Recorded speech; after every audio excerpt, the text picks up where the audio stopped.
Welcome to the Gamers Inn. Come on in, pull up a chair next to the fire. It looks like you've had a long journey. I'm your host, Jocelyn, and joining me, as always, is my co-host, Ryan. Hello, Ryan. Hello. Is it nap time yet? Almost. Okay. Well, thanks for joining us, the Gamers Inn. Good night, everybody. It's been wonderful. So, both Ryan and I have had pretty long, pretty tiring weeks. We had a holiday yesterday, and 4-day weekend for me here in Canada. How about you?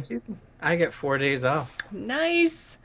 two of which are gone. Yeah, I know. I can't believe it's Saturday night already. Although I did do something really, really awesome today. I set my alarm for 8 o'clock this morning, which normally would suck. But my friend Taylor was participating in a charity at the local game store. So I told him on Wednesday when we went to go play volleyball that I would be there and I would support him. He was doing a speed run of Link to the Past, which, let me tell you, dude, so intense. It was like Really? the most intense 2 hours of my life. Huh. So it was, did he, well, let's not skip to the end, but so now you've played A Link to the Past effectively. Essentially, yes. Just Although counting.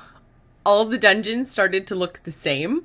I could not keep track of anything. I didn't know when we were coming close to a boss. All of a sudden, he would just like drop into these rooms and it would be like, boss fight time, and it's over. Boss fight time, and it's over. How do you speed run that game? Did he glitch it at all? I don't know. Like usually there's like some games like Metroid like build in the ability to like segment jump, I think, or There's like, there jump were jump. a couple of times where he was able to skip a room or two, Sure. but by doing like not really glitchy things, but just like fancy jumps in areas where you weren't supposed to be able to fancy jump. Fancy jump. It's like he was able to like run and then like jump at the same time, or like like run into walls, and then when you like speed run into walls it like pops you backwards, which Right. is kind of like a jump. So sometimes if you do it just at the right time at the right spot, it will jump you over an obstacle or whatever. So he did a couple of those, but they weren't allowed. There's some like game breaking glitch right at the very beginning. It's like if you run outside and then like jump off of the cliff and then save and quit right there, when you come back in, it's like the game doesn't know where you are, so you can essentially just run through all the walls and go right to the very end. And then and then I think it's like the boss can't hit you or something, but you can hit the boss because Weird. like the game doesn't know where you are. So, anyways, they said basically like no crazy game-breaking glitches, but if you can take advantage of the existing mechanics, then that's fine. So things like running into the wall and then jumping to places you shouldn't be able to jump to, because, you know, Link can't jump. So, it was kind of like stuff like that. So it was more like exploits to skip a room or two in a dungeon, as opposed to like actually like skipping big chunks of the game. So it was really, really, really, really intense. Like really intense. So it's like any other Zelda game at the beginning anyway, where there's like the set order of dungeons that you have to do. And then so after the first couple of dungeons, when you go from the light world to the dark world, then all bets are off. So at first it was like you could see all the screens and you were like, oh my god, you know, Taylor went through the door and then Tyler went through the door and then, oh, they're neck and neck, and oh, you It was a know, race? yeah. Oh. So, I sorry, was did I like, leave that out? well, yeah, you were talking about a speed run for charity. I'm like, I just thought he was playing like this. No, This happens so a lot on the internet where they'll play, they'll speed run a bunch of games just in general. But yeah, the race. yeah, no, this is Okay. a race. So Oh, there were four contestants, each playing for a different charity, and whoever beat the game first got 65% of the 65 or 60% of the money. Anyway, oh a wow, big chunk of the money raised went to their charity, and then it cool. was 20, so it would have been 60, and then it was 25 for second place, and then 10% for third and 5% for fourth. So every charity got something. Huh. And it was really cool. They ended up raising, I think almost $1,000 went to Taylor's charity, because spoiler alert, he won because he's awesome. So he finished Link to the Past in 2 hours and 3 minutes, I think. Huh. It was crazy intense. So this was at like a mom and pop game shop. This wasn't like GameStop, was it? No, no, it's called the Last Game Store, which is in Halifax. It is essentially like it's GameStops and EB Games all over the place. I can't even think. There's like a couple used game stores, but I'm glad that the last one is in It Halifax. was actually it was really really cool. They have like all this like merchandise all over the place, like Cool. statues, replica swords. They had like board games based on video games. Like I didn't know they made StarCraft into Risk or Risk into StarCraft, however that works. Anyways, their StarCraft Risk is a thing. Sweet. I really really want it. You didn't get it? I didn't get it. I almost did, but then I was like, but Nertacular, but StarCraft Risk, but Nertacular. You could play StarCraft Risk at Nertacular. Oh my god. Maybe someone owns it and they'll bring it. I think I hope Scott so. owns it. He's talked about it. Possibly.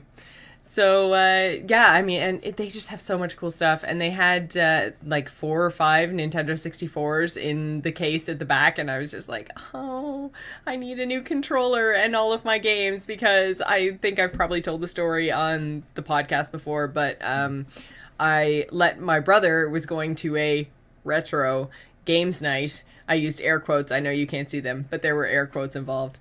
And so I gave him like my Perfect Dark, my Mario Kart, my GoldenEye, like all of my really awesome multiplayer games, and 2 of my controllers for my 64 to take to this retro game night.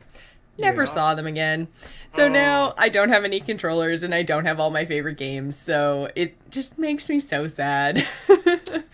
Well, yeah. I mean, the only way you can play those games now, and not even GoldenEye, you won't even, or Perfect Dark for that matter, but Mario Kart you could play on your Wii. But It's true, but it's not quite yeah. the same.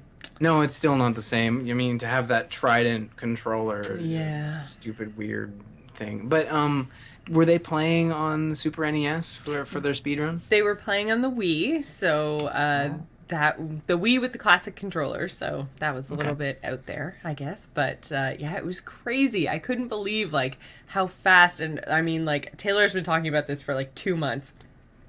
He's been like watching YouTube videos and practicing, like trying to run it once a night for the last like 2 months. And he's It's like like montage training. yes, exactly. But in this case, he's like trying to, fancy jump. What was it? Fancy jump. jump, Like, yeah. around.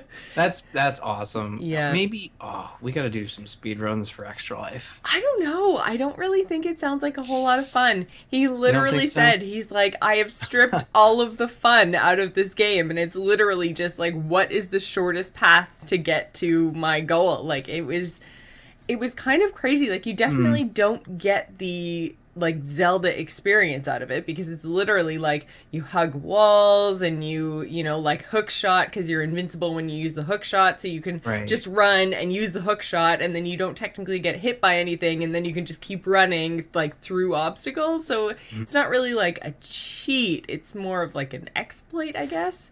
Okay, well then in that case, that you're right. That doesn't sound fun at all. No, But scratch a that. cool idea for Extra Life would be like a relay race. If there was a way to like share save files, you'd have to be a PC game. But like someone plays an hour, then passes the save file onto somebody else. I'm not To see sure how far what, we can get, that would be fun. Yeah. I'm not sure what game it would be. It would have to be a game that would be universally praised and still interesting to watch. But The listeners Man. can tell us. whoa. The collective intelligence of the internet is way smarter than me. So, What was that? I lost you for a second there. oh, did you? Yeah, I just Oh. went all robot-y. I'll send you the audio clip. That was weird. I got freaked out a bit. Okay, because all I said was that the listeners are smarter than me. So maybe What that would broke listeners the say? internet. Oh, right. The listeners are smarter than you because... They're the collective intelligence of the internet. So, What are they doing? oh, they're telling us what game to play. Oh, yeah. Oh. Yeah. Listeners, if you have a Yeah. suggestion that you'd like to see us relay, also write that idea down so we don't forget. Yeah. And then send us a suggestion for a game you'd like to see us relay. Absolutely. So, something that I really don't think would be a good relay game is something that the two of us have been playing that came out last week, I guess. Yeah. Was it last week? It Might must have have been been. 2 weeks ago because it was I start of don't April, know. right? I feel like we were kind of behind the eight ball on this one. Like, it's such a short game, but I wanted to really devote the time to it. And I Yeah. didn't get a chance to do it until today. So, and I mean, I'm glad that I was able to do it today and I didn't have to run off and do anything else or stop it halfway through because it is very story oriented. Hmm. But yeah, I couldn't find the time and I couldn't remember if it had been out for 2 weeks or what. But I did feel like I was way behind on this one, and I'm so glad that there was nothing spoiled. Although there wasn't really much to be spoiled in this episode of drumroll please, Wolf Among Us episode 3, which is what Hmm. Ryan and I are going to be talking about this week. So Spoilers. it was, yeah, if you guys haven't played it yet, or haven't been playing the Wolf Among Us at all or whatever, we are going to go into the spoilers of episode 3. So turn off your podcast now. You can join us again probably in about a half an hour. But you're gonna want to shut her down because Mm. spoilers in 3, 2, 1. Spoiler talk. So They all died. What? They didn't all die. Well, it depends how evil you were, well, Jocelyn. yeah, and I really tried to not be evil, but then at the end, I was just like, "F this, rar." Yeah, the way I've been playing may be like a lot of people, but I feel like I'm in the majority where the way I'm playing is I feel as though Big B really likes Snow White. Yes, Wants to ask her to go to set their prom with him or something. friendship relationship on Facebook to something besides just friends. You know what I mean? Yes. Spell it out for you there. So I've been sort of like playing it that way. Like he obviously wants to be seen in her eyes as a protector and a good person. Like that's Mm-hmm. what he's striving to do. So I feel like that's what I've been doing. And the beauty of this game is that it's not black and white. So when you think you're choosing something that wouldn't upset her, sometimes it's like that was the right choice and you're still cool in her eyes. But then other times you'll do something where you think she wanted you to do it, but in the end, it just made her feel worse. At the It's moment true. it happened, she was like, "Yeah, you need to do this." But afterwards, you could tell that she was upset. Yeah. So I think that's the way I've been playing, and I think maybe that's where we're differing. I kind of, well, see, I was playing it that way for the first 2 episodes and really the start of this episode as well. But I got to the point where I was just like, you know what? I'm not in this for, first of all, a romantic relationship that may or may not ever actually turn into anything. Like, what I'm actually in this for, I'm supposed to be the sheriff, so I'm trying to get to the bottom of all the murders that are going on in Fabletown, right? So, Exactly. really, I kind of, after the first part, I stopped doing what Snow White wanted me to do or what I thought she wanted me to do, and I just went straight into, what I actually thought would be the best course of action. So, Yeah. first of all, really, there weren't that many big story points in this one. I didn't feel like, I thought the first episode was really strong. The second episode was pretty good. It moved the story along. And then this third episode really just felt like filler between 2 and 4. Is that how you felt overall? I feel like it was wrapping up a couple points from episode 2. I mean, we had is it Holly? Holly's death? Lily. Lily. Lily Okay, and yeah. Holly are the sisters. Right. So, yeah, So Lily's the one that's dead. Yeah, so that death was wrapped up with the start of this episode with the funeral. I felt Yeah. like the beginning of this was just tying up those loose ends and moving on to the investigation into Ichabod. So that was nice. I was glad that they had that. But yeah, no, all in all, it didn't feel like it felt like the beginning and the end of this episode were key to pushing the story forward, and the middle, no matter what you did, I felt was just like, there were slight changes. Like they give you the option to choose where you want to go, and at first you're like, oh, I better choose correctly, but I think in the end it doesn't really make a big impact. So then, what did you choose? Because I think I went bar, Mhm. apartment, and then Tweedledee and Tweedledums. I did the exact same order. Yeah, okay. So, And mainly because I think I wonder, like in hindsight, I probably well, basically, you're in the office discussing with Snow White, like, okay, where do we go? We need to, find out where Ichabod's gone, and then they get some sort of information. There's going to be a meeting at 2 in the mhm. morning with this AJ character or something, Well, they and just find out that he's going to be meeting with the witch at 2 a.m. And so you yeah, don't know who the witch is. You have to try to figure that out, or you have to catch up with him before he gets there. So yes, Blackbeard just kind of like breaks in and says like, "Okay, I'm going to go up to his apartment because this guy has no balls essentially, and he wouldn't have gone through with anything anyway, so he's probably just hiding upstairs." yeah. So Blackbeard says he's going to go to the apartment, and then you can either go with Blackbeard, or sorry, wherever you go, Blackbeard is going to go the other place. So Which I you, thought was an interesting like way of saying like wherever well you don't know it at first you could assume you got to know something's up, mm-hmm, but you could assume that he's trying to be helpful and that you're covering two areas at once, but in which the is end not what I it's not true. assumed. I knew that's not what you assumed, and I kind of figured the same. I figured like, okay, what's gonna get us to the next place faster, Mm-hmm. and I chose the bar. Yeah, so did You know, I. So the idea of going to the bar is you go to talk to Lily's sister because Lily's sister had firsthand knowledge of who the witch was, or that was my thinking. I yeah, mean, I could see that you could go to either the bar first or Tweedledee and Tweedledums first. And this is kind of one of the great things about The Wolf Among Us is that there are choices like this, so it does have replayability because I could go play the game again and choose to go somewhere else. So I could choose to go to Tweedledee and Tweedledum's office and investigate that place before I go anywhere else. But then if you go there first, then maybe Blackbeard goes to the bar, and judging by what he did to the apartment, it mhm. really feels like if he'd gone to the bar first, everyone would have been dead. Now I wonder. Well, I don't know if they would have been dead, but he burned evidence, Yeah. right? Like once you get to the bar, you're kind of like, oh, so this guy is in it for something. Like he's trying to stop us for some reason. He's Mm-hmm. involved in this whole thing. And I feel like if you would have gone to the apartment first, you would have found information again that led you to your destination. Yeah. Maybe you would have gotten there quicker because there was different information Mm-hmm. at Ichabod's apartment, but we don't know that Yeah. uh, as players. Um, but I don't know. Like I was kind of thinking, like at first maybe the information he burned was about his involvement, but then I realized that if he was willing to go in the opposite direction you were, no matter what, he must have just been trying to throw us off the trail in Mm-hmm. general. In general, yeah. Mhm. So, I mean, I went to the bar first.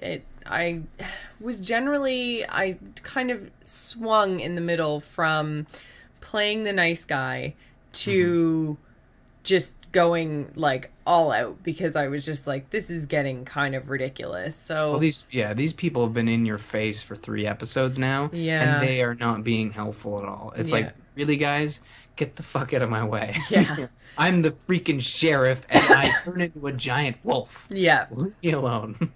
So, which I kind of forgot about a couple of times, is like how hard it is to kill them. Because I mean, like, there are two major characters at the funeral, at least in my experience. I don't know, maybe you prevented it, but there were two major characters plus myself that got shotgun blast to the chest. Oh And yeah. none of us died. Okay, so that happens no matter what. Okay, I thought maybe it was Well, my poor negotiating skills because basically I was like, I'm not making a deal with you, and they were like, pow, pow, pow. yeah, I did the same thing, and I wonder if you had made a deal with them, whether like and just gone back on it. You are Yeah. the sheriff. Anything to get them to leave what could turn into a hostile Mm-hmm. environment would probably come in handy. Yeah. But I kind of tried to play the nice guy and say like, you need to leave. And we'll deal with this later, kind of thing. That is exactly what I did too. We And it probably all picked went the down, same conversation options. probably. And I for sure thought Holly was dead. I was like, well, there goes the other one. Yeah. My bad. I'm not very good at protecting trolls, evidently. Yeah, so I mean, like, I when we finally did catch up with the witch after, because you do have to go to all three locations, so you have to go all three places. It just the order differs depending on your choices, and then so going through like Tweedledee and Tweedledum's office, like by the time I got there, I was like, okay, this is getting really boring, I guess. Yeah. Like, and all the conversations with Flycatcher, and I didn't go in and actually read all of my fables, and maybe I should. Like, I haven't gone in every time it says like new fable unlocked. Like, I haven't read on their backstory, but he Mhm. was just like, oh, Crane fired me, so I got a job here. Did I tell you the Crane fired me, and then I got a job here? Yeah, he was to me, I didn't know anything about him. I just assumed it was the fairy tale where they all got high and that was What? it, really. Uh, Well, I mean, those fairy tales like are old school. They're pretty dark. I assume there's That's got to be true. one where they get high on something. I mean, I think just about it. assumed that he was like maybe the Frog Prince or something. Uh, Maybe. Flycatcher sounds like somebody like is it Flycatcher in the Rye or am I thinking of something different? I Is that a think book? Catcher in the Rye is a book. There's no fly catcher in the That's rye. I did not make that up. Catcher in the Rye, you're right. I'm thinking of something completely different. Yes, you are. No, But he was okay, wearing so like a frog hat. he was. So I just assumed that he was probably the Frog Prince. I don't know. Would a prince be high? Like he just really came off as somebody who didn't know where the hell he was. That's true. So anyway, yeah, he like that scene was kind of boring because the interesting thing about Tweedledee and Tweedledum is not the scenes where they're not there. Like, for example, when you're investigating in the first episode at Toad's house, and you kind of suspect it's the Dumb Twins or whatever. Hmm. It's boring when they're not there, but when they do show up, it's interesting because there's these characters that aren't necessarily evil, but are still interested in screwing you over. So when you're at his office, I was always thinking like, they're probably going to show up because I went there last, right? Hmm. And I they went get, there last too. I yeah, thought at any moment that Flycatcher was going to turn on me. And then like he didn't and then he like just kind of asked for his job back and I was like, well, the dude that fired you probably chopped some chick's head off, so I'm gonna call it even. Sure, you could come back. I don't really care. You're a janitor. Come sweep my shit up. That's fine. Like, yeah, well, yeah, I gave him the job too. and then see, and this is kind of really indicative of this entire episode is that whether you offered Flycatcher a job or not back at the Woodlands is one of the big decisions of the episode. And I'm just like, really? Really? Well, I mean, I feel like this episode was really just maybe it did feel like filler for the exact reason that the end of episode 2 is you finding out it's Ichabod Crane, and then the entire episode 3 is you trying to catch up to him. I think that my problem was that you had to go to all three different places.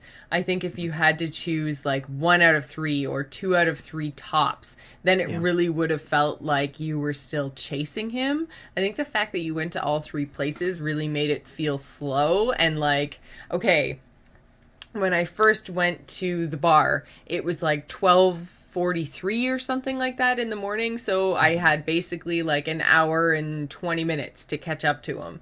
Right. And then went to the bar, went back to the Woodlands, went to Tweedledee and Tweedledum's, went back to the Woodlands because then I had to go pick up Snow White and everybody else. And then we went to confront the witch person. And then, of course, we were too late. And I was just kind of like, if I'd only gone one place, then maybe.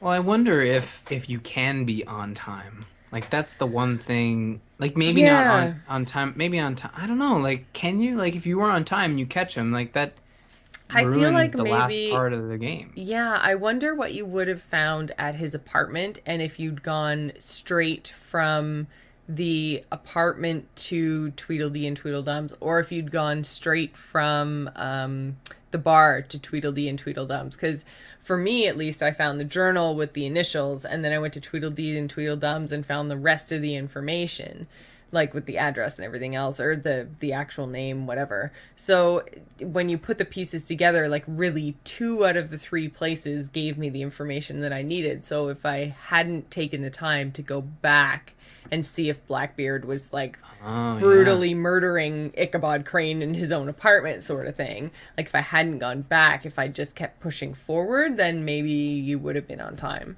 Yeah, because you don't find anything. That's a really good point. For the sake of completion, I wanted to go to all 3. But that being said, I feel like if you had gone, well, probably for certain, if you had gone to opposite of Blackbeard, then to the next place, you would have had all the information you needed Yeah. to get to the final destination, because we were both late getting to the witch's office. So maybe if you were earlier, you could have skipped the whole creepy little girl stuff, because she wouldn't have changed back or to the little girl.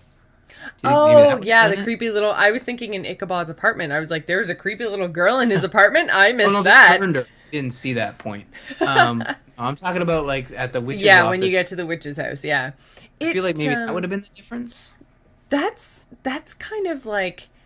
That's one of the things that I find so kind of hard to wrap my head around, I guess, about Wolf Among Us, is that everyone could potentially be glamored at any point into anyone. You know, like we've already seen that Snow White has been glamored. So really anyone pretending to be, or anyone who looks like Snow White may not actually be Snow White. So like when you get the call at the bar from Snow White, I was like, is this really Snow White? What's actually going on? But none of the fables seem to have that kind of like disbelief or, you know, questioning about them. They just seem to full on be like, oh, clearly this is Snow White on the phone. I'm like, no.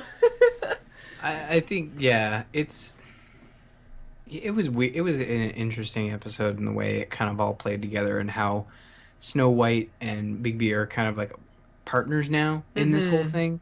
And as the episode progresses, you start to, it's really this episode is really a conclusion to episode 2 and, and an introduction to episode 4. It just, the only difference being that there was like an hour in between the important content, with kind of running around dealing with assholes. Yeah. I mean, if you weren't dealing with the assholes at the bar, you were dealing with the asshole who burned all the shit at Ichabod's apartment, and then you were dealing with the high janitor. I mean, you were really just dealing with assholes. Yeah. You know.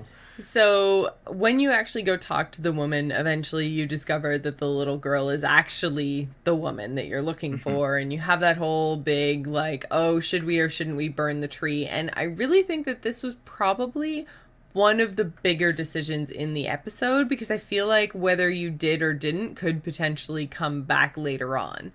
You know, like I kind of think that these last 2 decisions, and we'll get to the final decision in a couple minutes, but I feel like these last 2 decisions that you made in the episode are things that are really going to impact what happens later on. I haven't really felt like things that I've done in the past have kind of snowballed in any way. Like I haven't felt the consequences to my actions so far. But I feel like basically what happened is in the witch's apartment there, she has a tree from the old world, which is basically what lets her do all of the magic. So you have the option to essentially strip magic from the new world by burning the tree, or letting her keep it, because really and truly she's not hurting anyone. She's helping more people than she's hurting, or at least that's the way I looked at it. So I didn't burn the tree. I let her keep her magic. What about you? I did the opposite. I burned it just because, like I was discussing, like Snow White's like, you're gonna burn this right now, and I was kind of like, I don't want to piss off my partner, my lady love. What I was thinking, like, what would Bigby do? Like, Bigby's obviously interested in appearing to be the good guy, because in the old world he was the big bad wolf. He was the bad guy, yeah. And in the new world, he's trying to be good, and he wants to come off as someone who's good and who's doing his job. and doing your job as sheriff would be destroying this illegal tree. But in hindsight, I kind of think of it as like, you ever watch Law and Order? Like all Yes. those, CSI, whatever, like they're always investigating murders or really disgusting crime related events. And they interview the tweaker who, was buying cocaine or is high on smack speed, whatever you want to call it. And he's like, man, I'm not talking. You're gonna bust me for drugs. Like, don't worry, we're SVU. We'll let the narcotics division deal with that. We just want to know who killed blah blah blah. And that it's kind of like this scenario where it's like, I'll let somebody else deal with your illegals free here, ma'am. I just need to know where Ichabod went. Mm-hmm. I'm trying to solve a murder, not get illegal magic off the streets. You know what I Mm-hmm. mean? So I feel like you did the right thing. I think I did, and I mean, I understand that, like, what she does is kind of creepy, really creepy, but, like, and maybe this will make her think twice about who she's imitating with her glamours, but at the same time, it's like, I remember back from the first episode with, who's the frog guy? Toad. What? That's his name. I know, I can't remember the name, that dude with the frog Oh, you're stuff. laughing at yourself. I'm laughing at myself, yeah. The guy from the fairy tale Yeah. who wasn't a frog, but some He sort was of something else equivalent, really close. like an amphibian of some kind. Oh. Anyways, the part with Toad where he was saying that he couldn't afford the glamours to make himself look human, so he had to take on his fairy tale self, which is the Toad. So, and his whole family, same thing. Like, he couldn't afford the glamours for his whole family. So, someone like this with magic from the old world that wouldn't cost as much as the official, legitimate white market stuff, Right. he would be able to hide his family essentially and keep his family safe by going to someone like this. So I was just like, okay, you know what? I know that this is a problem until we figure it out at a later time. Like right now we're dealing with the murders, and then later on we'll figure out what to do about this whole like illegal glamour situation. But really that's not what I should be worrying about right now, and I'm not going to make a decision like this in the heat of the moment. I'm just going to leave it be, and we'll deal with this later. So I left the tree.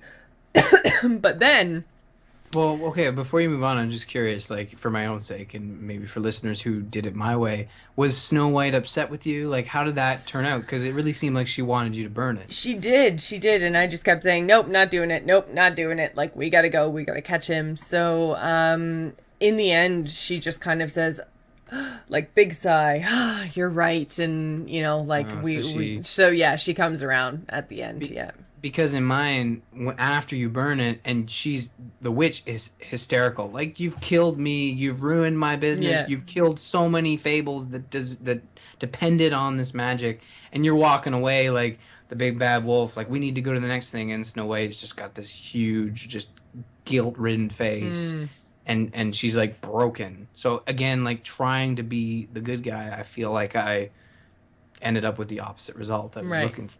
Or at least what Bigby was looking for. Yeah. So yeah, moving on. So yeah, in the end, you end up tracking Ichabod down at the Peach something.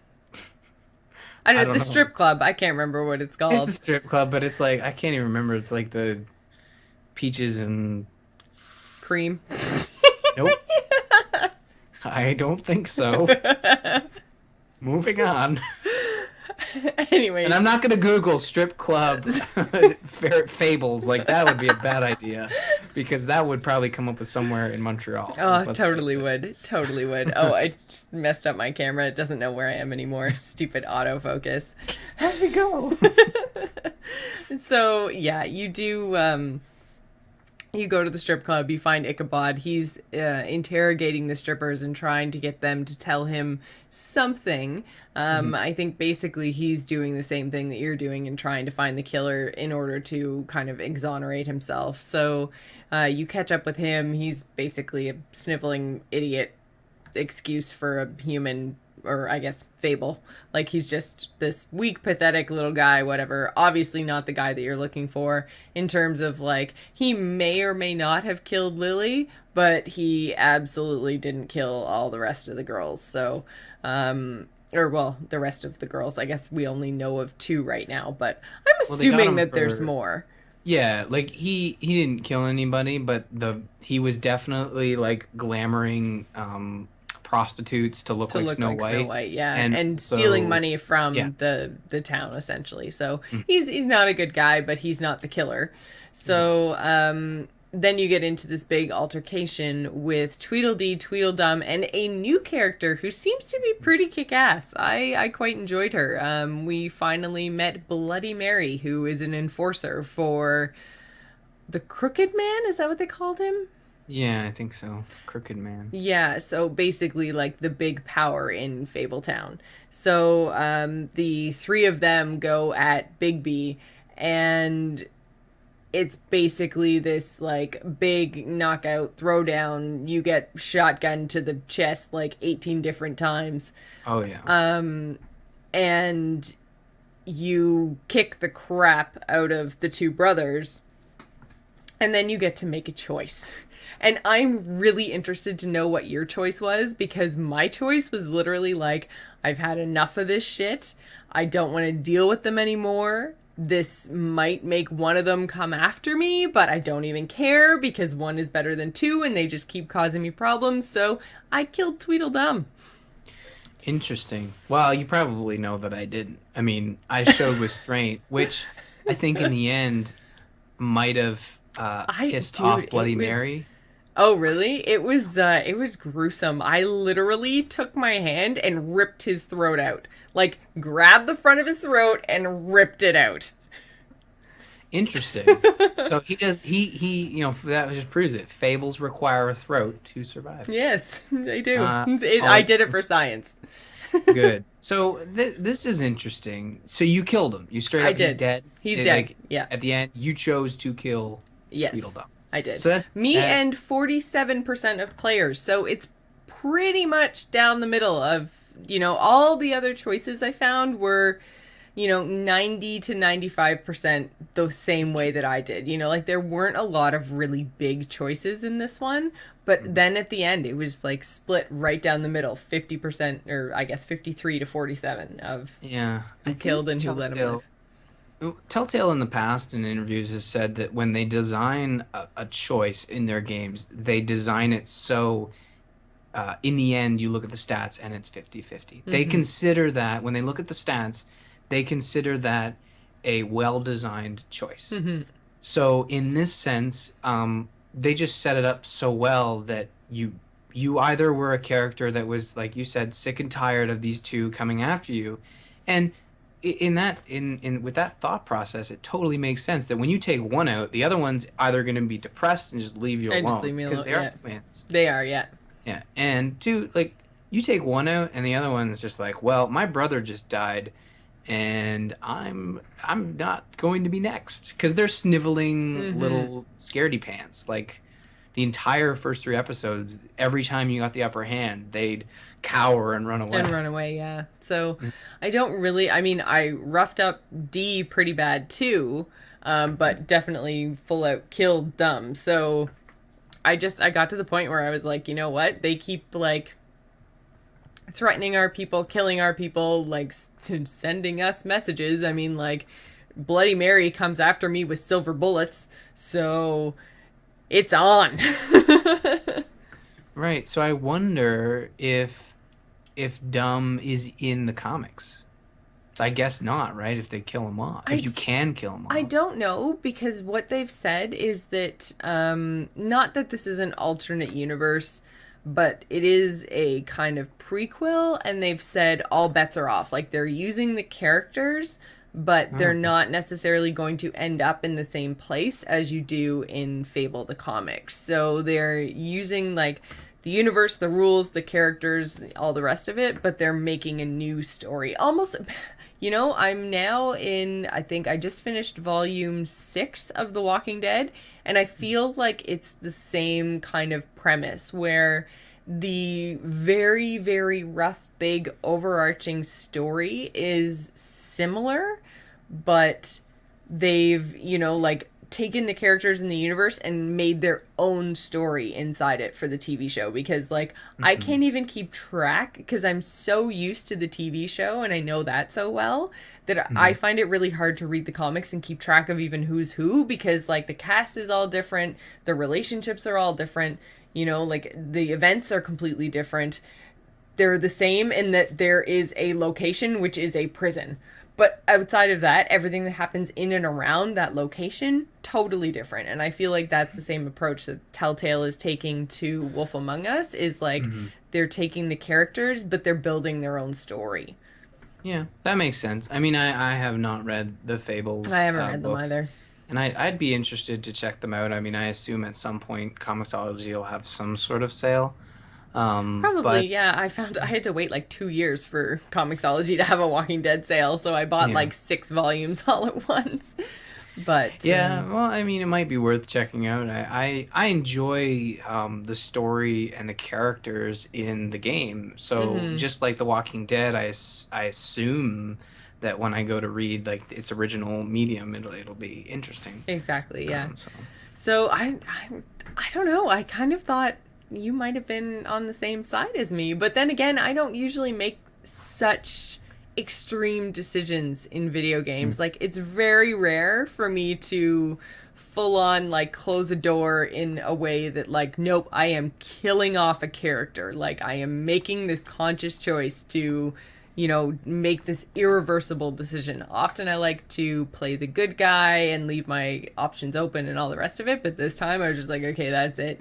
Which kind of, I guess, does speak to, and I mean, like Eric Booth in the chat room was kind of making fun of us and saying, like we're talking a lot about an episode that seemed to have no story in it. right. Like, it does still have story. It's a story driven game.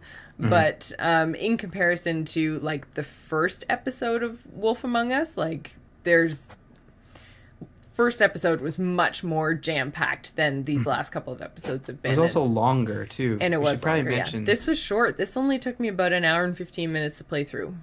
Yeah, I'd peg it around hour 15, hour and a half, depending on whether you're contemplating, Mm-hmm. but you don't get a lot of options to sit and wait, right? True. You've usually got to work quickly, Yeah. unless you're like exploring and clicking on everything. That's usually what takes up my There time. weren't that many sections though to explore. I mean, there was the Mhm. office, It but was there was really only the office that I was like fiddling around with. yeah, but there even then I found that there was only a couple of spots in the office, and then there was the fireplace in the apartment. There was the back room in the bar.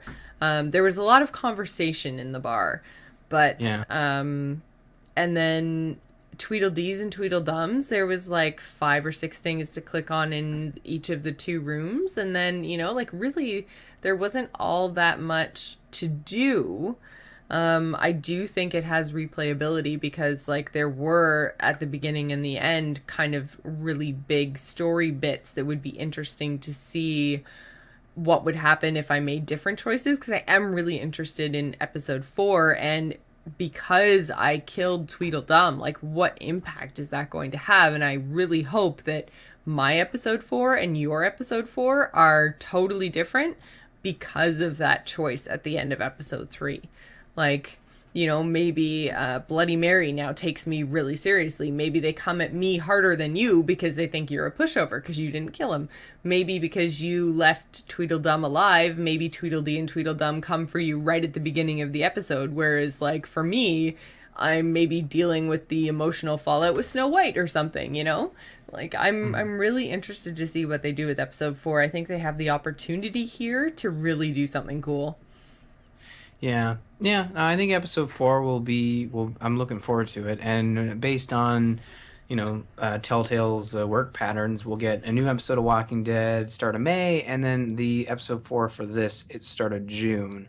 So theoretically, this will all be wrapped up by the end of summer, which is exciting. It is. And also, chat room was wondering if you have to pay for each episode and how much is it. So I don't even know if you can pay for each episode, but you pay for the Wolf Among Us, and that's Hmm. $25. And then each time a new episode comes out, then it just automatically updates through Steam and it's available for you to play.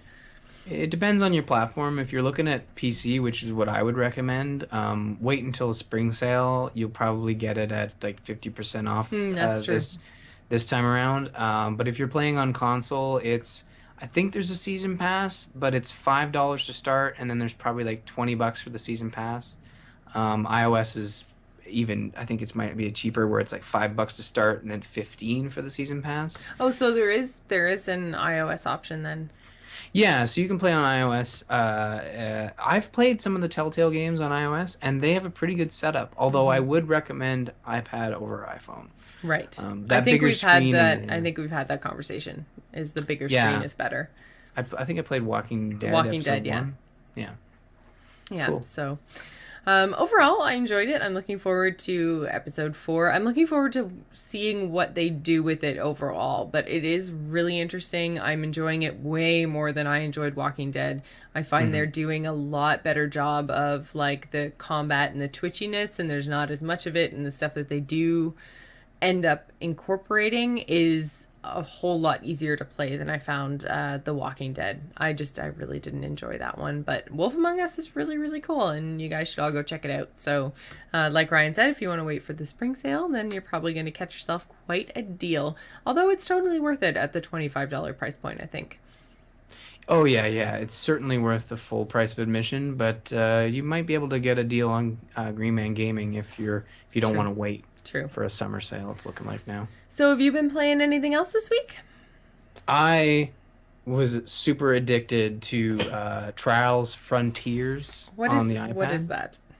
So have you ever played the Trials games? They're like No. motocross type stuff. Okay, then you've definitely played the Flash games where you're like a motorcycle and you're just like kind of traverse like rocky land. Have you ever done that? No. No. Okay. Well, then we're gonna explain it from scratch. You know what a motorcycle is?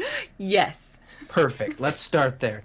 No. Trials Frontiers is a free to play iOS game for iPad and iPhone, and essentially you are a rider on a motorcycle and you have to traverse like land with like jumps and awkward landings and stuff, and your controls are speed up, slow down, and kind of pivot your rider. So if you want your bike to go forward, you lean Right, right. forward. You want, stuff like that. Yeah.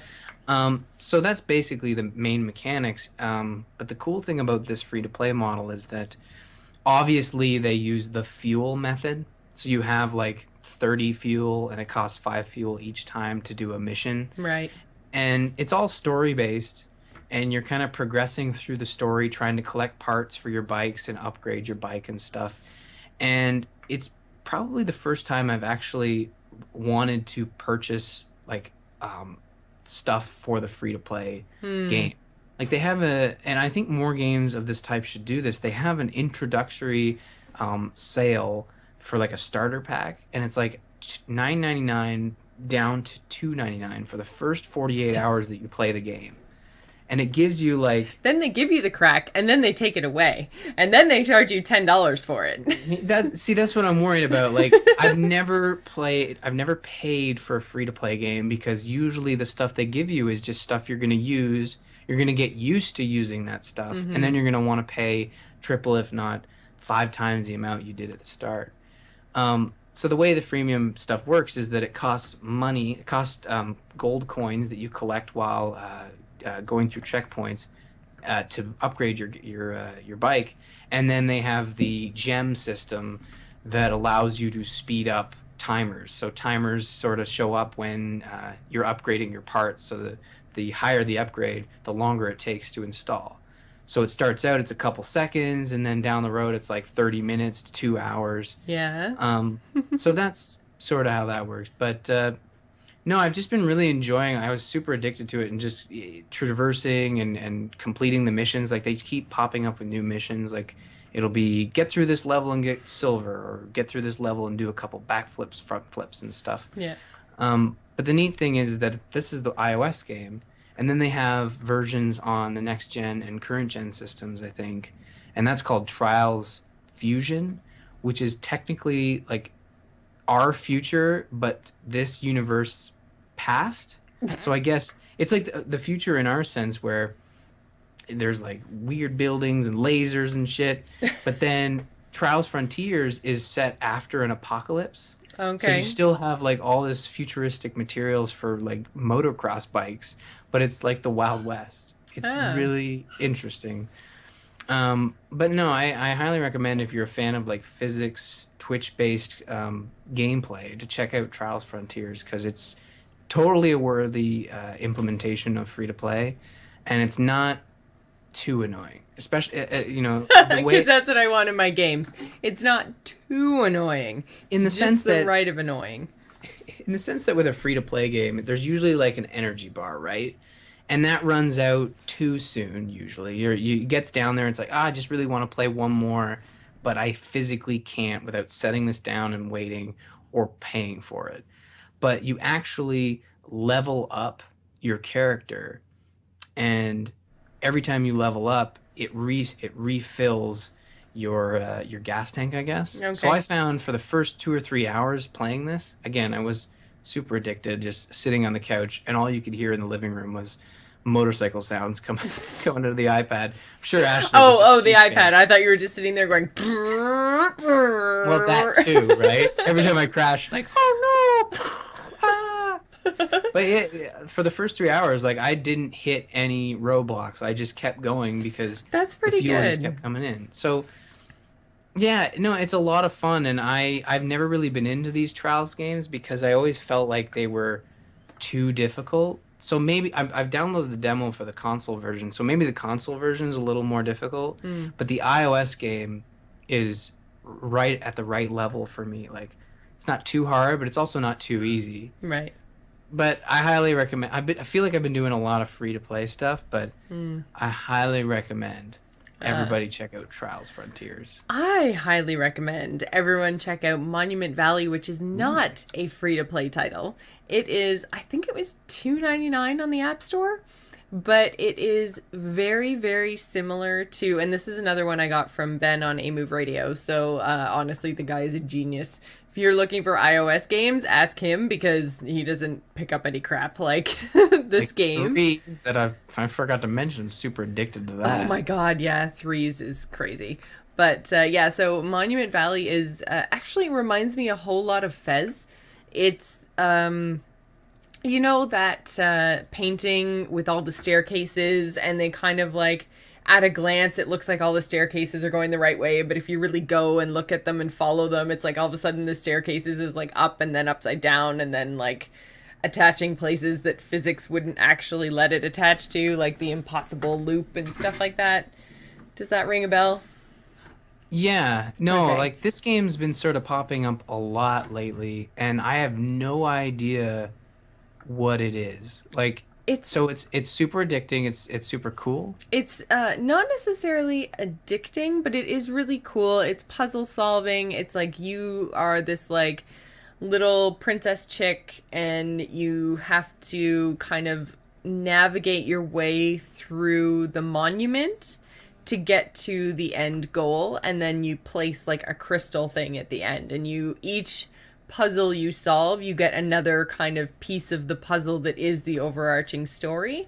So you Hmm. kind of like solve a monument and then go and talk to this kind of like mysterious figure who says like two sentences to you, and that kind of tells you the story over time. But you have to solve a monument to get to the mysterious figure to start to get the pieces of the story. So it's like a puzzle within a puzzle within a puzzle, but it's really, really, really pretty. Like the art style in this game is awesome. It looks so great on my, even just on my phone. Like we Hmm. don't, the iPad that we have doesn't have the Retina screen, but I can only imagine how it would look on the Retina screen. But it's so cool, and it's I, challenging but not yeah. impossible. You know, I'm like watching the trailer on their website right now, and it's kind of a mix between, like you said, Fez in terms of the art style and the way the environment sort of moves, but it's and those paintings, of course, but also a title that came out on um, Sony platforms. Maybe it was a Vita only or a PSP only game, but it was like Echo Chrome or oh, I thought you something. were going to say Journey because the main character looks a lot like the Journey character in that it's like a long flowing robe with like a pointy hat. So I can see that, and this is like it looks a lot like the way in Echo Chrome where you had to move certain segments of the mm-hmm. environment, and it was like a visual puzzle in the sense of where you thought it would connect at the bottom, but it also connects at the top. So Yes, same sort of idea. like Yeah. depth and stuff. That's Yeah, really cool. playing with perception and or not perception, perspective. Hmm. So, yeah, definitely like the same line, it's on a bit of an angle and it looks like it's actually, colored dark on the top, so the line you're supposed to line up is the lighter line on the bottom, but then all of a sudden it connects in a weird way with this other platform and you're like, "Oh, I didn't even see it that way." And it really like flips things from left to right or up or down and all of these kind of things without actually changing. Like you're still moving the same segment just like horizontally or vertically, but the Hmm. way it matches up with the rest of the environment can totally change your perspective on the puzzle. So the it's not the same art style as Fez because Fez is totally 8-bit and this is not 8-bit, but puzzle wise it's the same sort of thing. Like you have to rotate the whole monument sometimes and you're moving different pieces and it's really Yeah. cool, really I'm cool. gonna have to check this out on iPad because it looks fantastic. How now? I'm gonna ask, how is the music? Because this game looks like it has a fantastic soundtrack. Am I I right? generally play things with the sound off. Oh, you're a monster. Only because most of the time I'm playing stuff on the bus and I don't want to disturb anybody else. And Makes usually, if sense. I'm doing anything, I'm listening to podcasts. So Yeah, no, podcasts that and makes game sense. sound don't always go together. So podcast goes fine with kind of like Lord of the Ringsy instrumental type music, but not every game has that. So, All but right, this well, stuff I I will have had the report sound back. on sometimes, and it is really cool. Cool.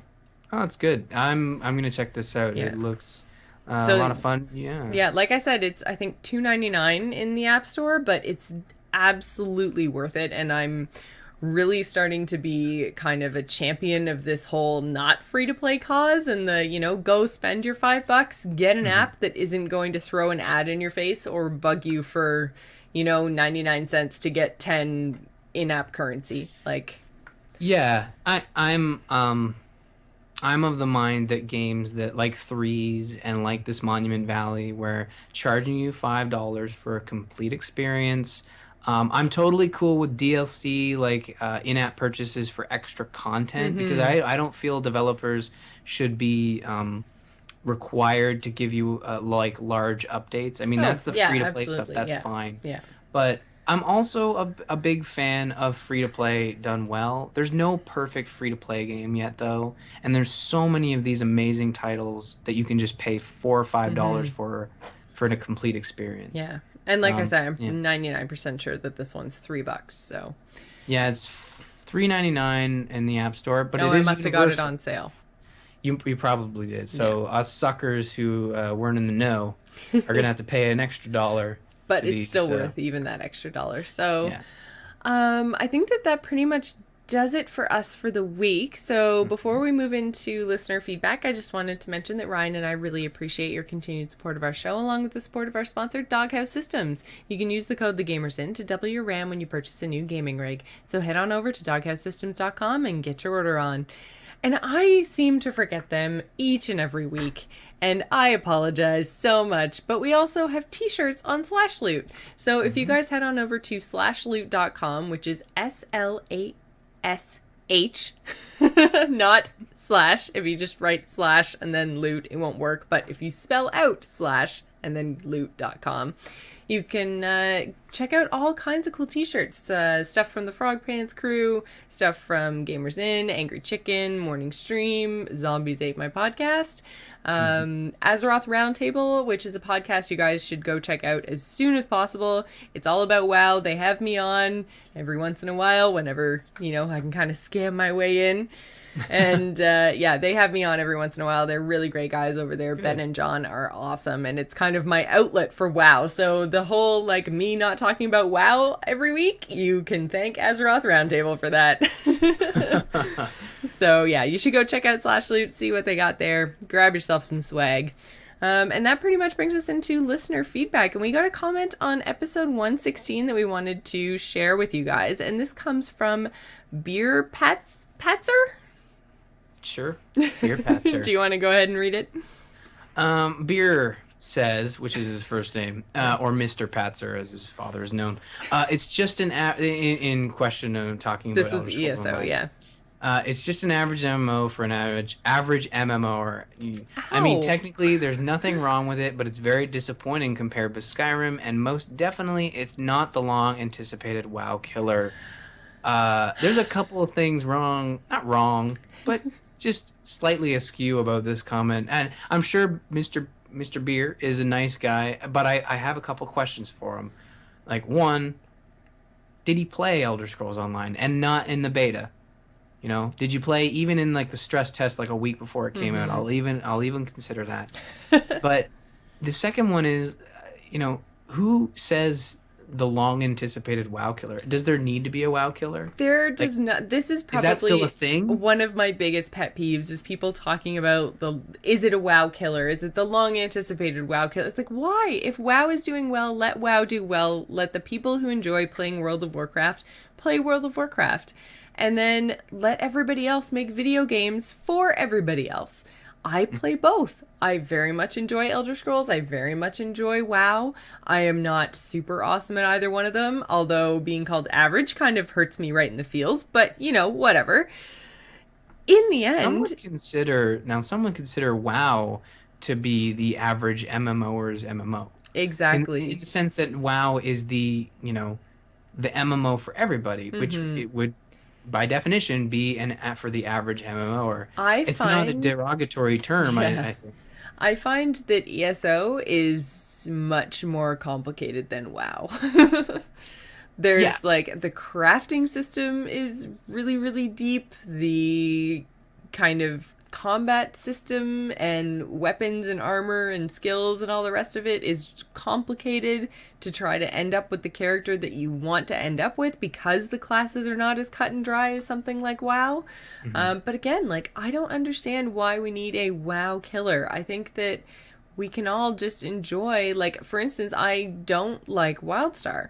Joel Mhm. loves Wildstar, but I just can't get into it. So I mean, I think that there are just different MMOs for different people, and that's okay. It doesn't make Elder Scrolls a good game or a bad game because you don't like it. It doesn't make it a good game or a bad game because I do like it.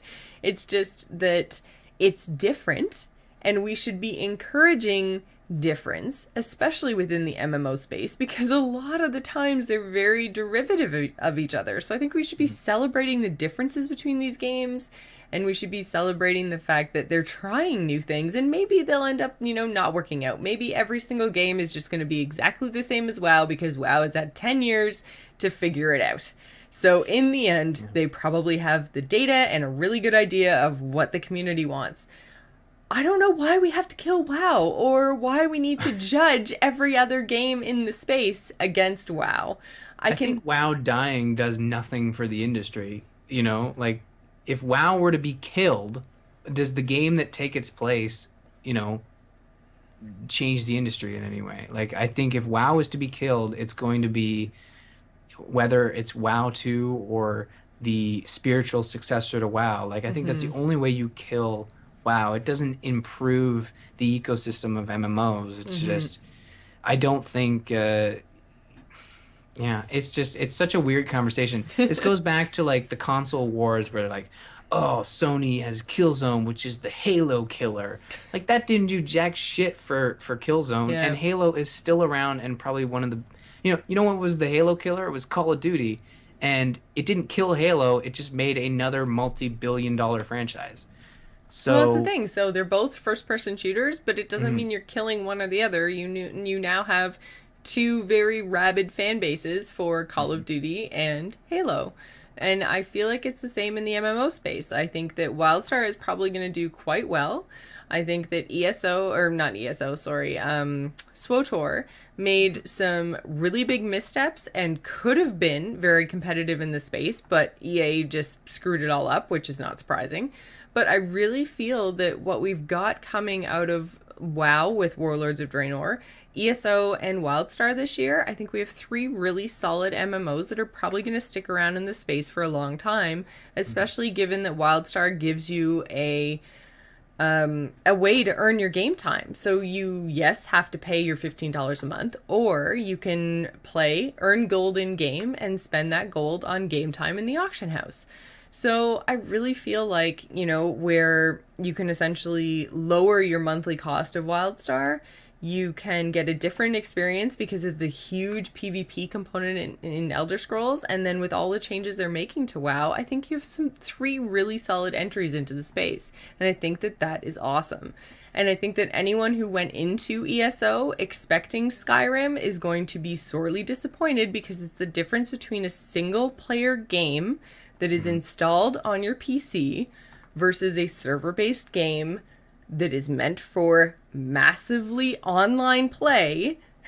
You can't have the exact same experience, but I think they've done a really good job of giving me everything I wanted in a multiplayer ESO or Elder Scrolls experience. Like, it's not going to be exactly the same as Skyrim, but they've taken the really important parts and they've made that feel like Skyrim. So they've instanced the important story points. So you feel like you are the savior of Tamriel and you are important, and, like, you're not getting messed up with, other players coming in and ruining your experience.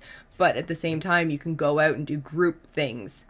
So, I mean, really, I don't understand all the ESO hate. Well, if you're listening, Beer Patzer, just, one quick follow-up.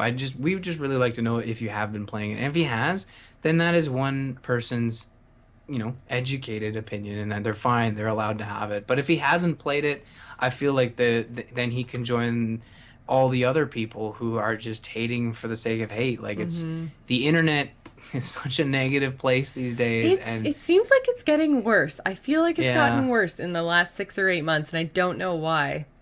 I don't know. Maybe Obama. Can we all just get along? It's probably Obama. I mean, let's face it. So thank you anyways very much for that comment on our episode, and we do read all the tweets and all the comments and everything that you guys send in. So if you do have any comments about the show, anything we talked about today, any comments about your decisions in Wolf Among Us, then you can always email us at info@gamersinpodcast.com, or you can find us on your favorite social media site. You can also find us at gamersinpodcast.com, or you can find us on AMove TV along with the other fabulous podcasts, which include Into the Nexus, Campaign Roundtable, Biggest Fan, AMove Radio, and The Angry Chicken. This week we would like to thank Jim Bean, who is our patron of the week. So thank you so much for supporting the show. It really means so much to Ryan and I that you would take the time to go to Patreon and help us out. Every dollar does help, and then we're able to buy things like Wolf Among Us. Yay! I was like, she's holding up a box art right now, but wait, no, it's digital. It's digital only, yeah. So if you would like to be just like Jim and become a patron of The Gamers Inn, you can do so at patreon.com/thegamersin. You can follow us on Twitter. You can find me, Jocelyn, at GISGamer. Ryan is at R. Murphy, and don't forget to follow the show at The Gamers Inn. The video versions of all our episodes can be found on our YouTube channel, which is youtube.com/Jocelyn Moffat, whenever I remember to upload, which is more often than it used to be. You can also find us on Facebook and Google+. I'd like to take a quick second and give a quick shout out and thank you to Greg Moffat for creating our music. You can find him on Twitter at SoundsInfluence. We'd also like to thank Joel Duggan, who does all of our graphic work. You can find him and everything he does at joelduggan.com. So thanks for staying at The Gamers Inn, and remember, tune in next week. Hopefully at our normal time. Normal time. Bye, everybody.